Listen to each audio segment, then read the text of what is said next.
जय जगन्नाथ सांग माने तो आज आमर दीपर खाइबार होता अंडा चिल्ली आउ रुटी। आपण माने भावुथिबे ए भात पखाल किया लुकटा किस आज अंडा चिल्ली आउ रुटी खाइलानी दीपरिया। ए कथा किस कि आम बाबू आज फिस्ट पळेले तांको सांग मान सहित तो सकाळु कहते मुझे चिकेन आनी दौछु आउ तुमर मा पुओ करके खाईदेव। मु कहनी हे मु आ रांधि पारिमिनी आज चिकेन।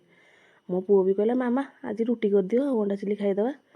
ता बापा कहले हौ ताने टिके फिस्ट नहीं आसी मा पुओ नागी। मु कहनी बढ़िया कथा बढ़िया है। तो मुझे सब प्याज आउ सब जिनस को काटी कुटाकी ये अंडा चिल्ली तैयारी करने लगिगली।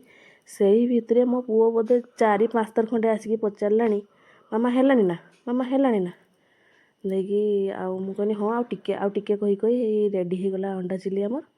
तापर आम माँ पुओ बाहर आम पिंडारे आज बसिकी खाईदे रुटी आउ अंडा चिल्ली।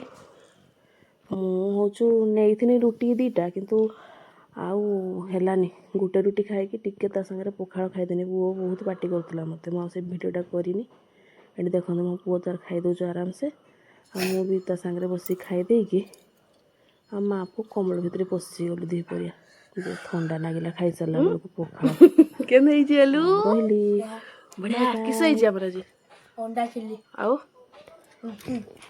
खाई दियो। हाँ।